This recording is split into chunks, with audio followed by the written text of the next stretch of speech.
Bismillahirrohmanirrohim. Ulamolarimiz aytadi, inson nima sababdan gunohlarni qiladi desa, chunki Alloh bergan bir a'zosini halol narsaga ishlatmasdan haromga, nojoiz narsalarga ishlatganligi uchun inson gunoh qilar ekan. U narsa nima azizlar? Albatta bu ko'z.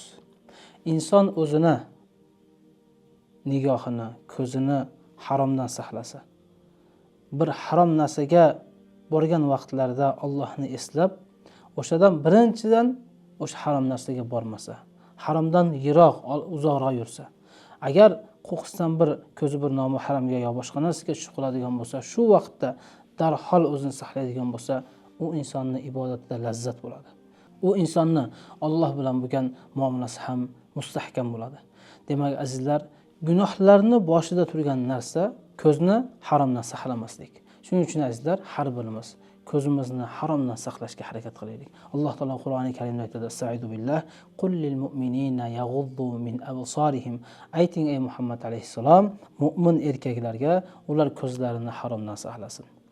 Boshqa bir oyatda: "Va qul lil mu'minati yaghudduna min absarihin." Ayollarga ham ayting. Demak, azizlar, erkaklar ayollardan va erkaklarni ham avrat bo'lgan joylaridan saqlanishligi zarur.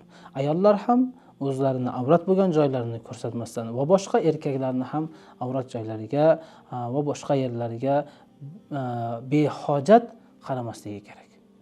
Sababi ko'zni saqlamaslik insonni xotirasiga ham ziyon. Yotlagan narsasi esidan chiqib ketadi va shuningdek ko'zni saqlamaslik bu xosatan hozirgi davrda bu telefon masalasi. Buni faqat biz ko'chadagi ayollar telefonda ham kuzatib qo'yapti.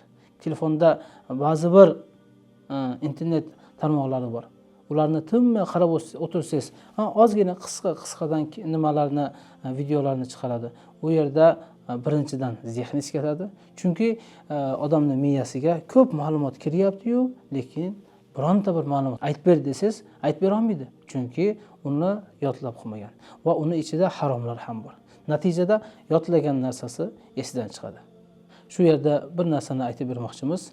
Bir katta qorilarning biri Shayx Abdurrashid Sufiy degan bir olim aytgan ekan. Kimning qo'lida telefoni bor bo'lsa, u insonning Qur'oni mustahkam bo'lishligi bu qiyin. Chunki nimaga? Telefonni gaplashishga ishlatmaydi-da. Nima uchun? Chunki inson telefonni ishlatayotganda beixtiyor, ixtiyorsiz ba'zi bir narsalarga, ba'zi bir gunohlarga mubtalo bo'lib qoladi. Shuning uchun azizlar, ko'zlarimizni harom narsadan saqlashga harakat qilaylik.